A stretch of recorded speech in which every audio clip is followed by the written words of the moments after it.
Absolutely magnificent. Dhoni finishes off in style. A magnificent strike into the crowd. India lift the World Cup after 28 years. नमस्कार दोस्तों, बहुत बहुत स्वागत है आप सभी का बिहाइंड द स्टंप्स पे। तो मोहाली टेस्ट मैच में रविंद्र जडेजा का जादू, रविंद्र जडेजा का जादू सर चढ़कर बोला, क्योंकि भारतीय टीम ने इस टेस्ट मैच को 3 दिन में ही जीत लिया है, वो भी पारी से। एज इनिंग से भारतीय टीम ने इस मैच को 222 रनों से जीता है, इनिंग से। अब आपके दिमाग में एक बात जरूर आ रही होगी, कॉमन बात होगी, उसके ऊपर भी बात करते हैं। लेकिन इस विषय के ऊपर बात करने से पहले, यानी कि सर रॉकस्टार रविंद्र जडेजा, इस टॉपिक के ऊपर बात करने से पहले मैं आपसे एक सवाल पूछना चाहता हूँ। सवाल ये है कि रणजी ट्रॉफी के इतिहास में ऐसा कौन सा इकलौता खिलाड़ी है जिसने 3 बार 13 शतक मारे हैं, 100 3 बार रणजी ट्रॉफी में? अगर आपको इसका जवाब पता है तो बहुत बढ़िया, नहीं पता है तो थोड़ा सा वीडियो को एंड तक देखिए, उस खिलाड़ी का नाम मैं आपको पक्का बताऊंगा। दोस्तों, अब यहाँ पे अगर देखें तो पहले दिन की 2 सेशन, जो 2 सत्र थे, वहां तक ना मुकाबला बराबरी तक था, क्योंकि वहां तक अगर आप देखोगे भारतीय टीम ने टॉस जीत के बल्लेबाजी करने का फैसला किया। 60 ओवर हो चुके थे, श्रीलंका गेम में आ चुका था, क्योंकि हिटमैन हमारे कप्तान रोहित शर्मा 29 रन बनाए, मयंक अग्रवाल के 33 रन, 100 टेस्ट मैच खेल रहे थे विराट कोहली, उन्होंने बनाए यहाँ पे 45 रन। हनुमा विहारी का बहुत बढ़िया पारी देखने को मिली हमें 58 रनों की, तो अय्यर ने 27 रन बनाए। मतलब भारतीय टीम 228 रन और 5 विकेटें गिर चुकी थी। ऐसा लग रहा था कि अब यहाँ से बड़ा स्कोर जो होता है टेस्ट मैच में 500 रन, 450 रन के ऊपर, वो होना मुश्किल हो सकता है, वो काम नहीं हो सकता। लेकिन पंत ने जो एक आतिशी पारी खेली 96 रनों की, 5वीं बार नर्वस 90 का शिकार बने ऋषभ पंत। लेकिन इस बार जब आउट हुए ना दोस्तों, तो ग्राउंड पे वो दिख रहा था हमें कि अपने आप से निराश थे ऋषभ पंत, क्योंकि चाहते ना तो तभी वहां पे वे पंत ना उस जो शतक था उनका, वो 4-5 रन और बनाना चाहिए था, वो पहले भी बना लेते। वह ऐसा एक्सपेक्ट कर रहे थे क्योंकि नई गेंद आने वाली थी और उसके पहले ही वे कोशिश कर रहे थे कि शतक जल्द से जल्द हो जाए, लेकिन नहीं हो पाया। 96 रनों की पारी बहुत बढ़िया थी, जिसकी वजह से भारतीय टीम ने एक सेफ जोन तक पहुंच चुकी थी, एक रिस्पेक्टेड स्कोर तक पहुंच चुकी थी।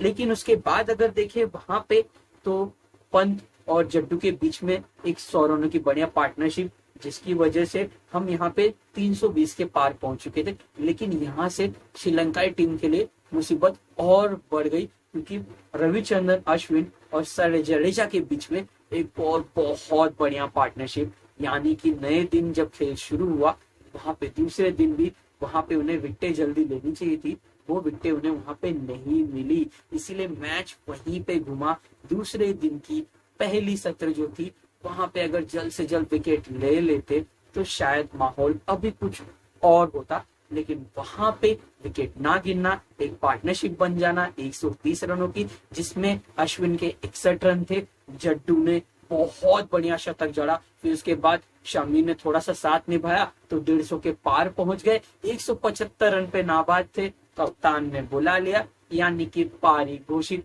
डिक्लेयर 574 रनों के स्कोर पे। अब आप सोच रहे होंगे, मैच खत्म होने के बाद आप भी सोच रहे होंगे, मेरे दिमाग में तो ये बात कल से ही आ रही थी, ये मैं सोच रहा था कि डिक्लेरेशन क्यों किया। जडेजा का दोहरा शतक हो जाता, 20-25 मिनट अगर और भारतीय टीम बल्लेबाजी कर लेती, क्योंकि शमी भी सेट हो चुके थे, शमी भी बल्लेबाजी बहुत बढ़िया कर लेते हैं, तो अगर यहाँ पे जडेजा दोहरा शतक मार लेते तो सोने पे सुहागा हो जाता। लेकिन कप्तान ने यह निर्णय लिया कि आइए डिक्लेरेशन कर लेते हैं। 574 के स्कोर पे यहाँ पे भारतीय टीम ने डिक्लेयर कर लिया। आपको क्या लगता है, क्या ये सही है या गलत है? मुझसे अगर आप पूछोगे तो ये थोड़ा सा गलत निर्णय लिया है टीम ने।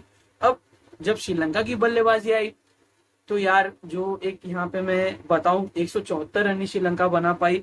अब जडेजा के 5 विकेट, अश्विन और बुमराह के खाते में 2-2 विकेट, शमी के खाते में 1 विकेट।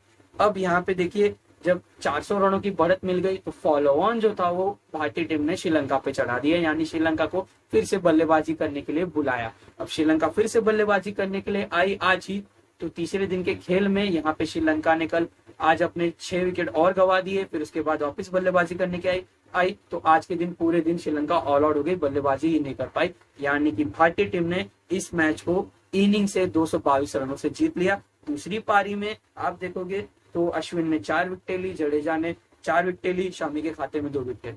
श्रीलंका इस टेस्ट मैच को क्यों हारा, अगर आप ध्यान से देखोगे, एक बात तो ये हो सकती है कि गेंदबाजी में वो दमखम नहीं दिखा। दूसरी बात ये हो सकती है कि उनके बल्लेबाज स्पिन को अच्छे तरीके से नहीं खेल पाए, क्योंकि यहाँ पे अगर आप देखोगे ना तो डिकवेला जो दूसरी पारी में उन्होंने बढ़िया पारी खेली, अर्धशतक मारा। पहली पारी में निशंका थे जिन्होंने 61 रनों की पारी नाबाद थे हुए, तो ये दोनों ही बल्लेबाजों के बल्ले से अर्धशतक आया है दोनों पारियों में, और बाकी कोई बल्लेबाजों का कारनामा नहीं कर पाया। कप्तान ने थोड़ा सा एक रिदम दिख रहा था कनरत्ने में, लेकिन कनरत्ने वो काम नहीं कर पाए। तो यहाँ पे अब देखें तो कप्तान नहीं चले, अन्य खिलाड़ी नहीं चले, जिसकी वजह से मैच जो देखा आपने श्रीलंकाई बल्लेबाज फंस गए, कप्तान कुछ कर नहीं पाए कनरत्ने। अब यहाँ पे अगर आप देखोगे तो यहाँ पे भारतीय टीम ने इस मैच को इनिंग से जीत लिया है, और इसमें अगर देखें तो 222 रनों से इनिंग से इस मैच को जीता। रोहित शर्मा बतौर कप्तान पहला टेस्ट मैच खेल रहे थे, उन्हें पहली जीत मिली। विराट कोहली 12वें खिलाड़ी बने जिन्होंने अपना 100वां अंतर्राष्ट्रीय टेस्ट मैच खेला। उसके बाद में अश्विन ने कपिल पाजी से आगे निकल गए, लेजेंडरी कपिल देव से, यानी 434 विकेटों के पार। अब उनसे ऊपर है सिर्फ अनिल कुंबले। तो यहाँ पे अब देखें तो रविंद्र जडेजा, जो कि एक और बहुत बड़ा रिकॉर्ड बन जाता दोस्तों। ये रिकॉर्ड ये होता कि अगर जड्डू, जो कि पहली पारी में उन्होंने 175 रन बनाए और उसी फिर बल्ले गेंदबाजी करते हुए उन्होंने एक पारी में 5 विकेट ली, दूसरी पारी में 4 विकेट ले ली थी। अगर एक और विकेट ले लेते ना तो विश्व के एक ऐसे खिलाड़ी बन जाते जिन्होंने टेस्ट क्रिकेट में एक पारी में 150 रनों से ज्यादा स्कोर बनाया हो और 10 विकेट ली हो मैच फिगर में, यानी कि दोनों पारियों के विकेट जोड़ के 10 विकेट। तो जडेजा ने सिर्फ 9 विकेट ली, अगर एक और विकेट मिल जाता तो बहुत बड़ा रिकॉर्ड बन जाता। तो यहाँ पे दोस्तों भारतीय टीम ने इस टेस्ट मैच को जीत लिया है। अब श्रीलंका को वापसी करनी होगी डे नाइट टेस्ट मैच में, तो वहां पे एक बहुत बड़ा मंत्र यही होगा कि आपको तो भारतीय तेज गेंदबाजों के सामने संभल बूझ के खेलना होगा, लेकिन आपको स्पिन भी बेहतर खेलना होगा। क्योंकि जब पिछली बार भारतीय टीम को किसी ने हराया था ना भारत में, अपने ही घर में, वो थी इंग्लैंड, जिन्होंने भारत को भारत में हराया था 2013-12 में। तो वहां पे वो काम तभी हुआ था क्योंकि वहां पे Alastair Cook, Trott, Ian Bell, जो रूट जैसे बहुत बढ़िया सुलझे हुए बैट्समैन थे जो स्पिन को बेहतर खेलते थे। तो अगर भारत को हराना है, अश्विन जड्डू के सामने खेलना है, टिकना है, तो आपको स्पिन बेहतर खेलना होगा, अदरवाइज इंडिया को इंडिया में हराना बहुत मुश्किल है। तो दोस्तों जो मैंने आपसे सवाल पूछा था उसका जवाब भी मैं आपको चलिए दे ही देता हूँ।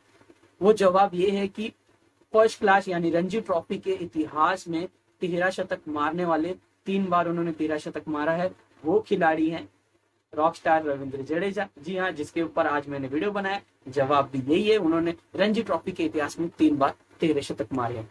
तो दोस्तों यहीं पे मैं इस वीडियो को समाप्त करता हूँ। बहुत बहुत शुक्रिया आपका इस वीडियो को देखने के लिए, धन्यवाद। तो अगर वीडियो पसंद आया होगा तो प्लीज इस वीडियो को जरूर लाइक कीजिए, इस वीडियो को अपने दोस्तों के साथ शेयर भी कीजिए, और बिहाइंड द स्टंप्स को यानी कि प्रभात राजनारायण मेरे इस यूट्यूब चैनल को अभी तक आपने सब्सक्राइब नहीं किया तो प्लीज सब्सक्राइब कर लीजिए दोस्तों। जय हिंद।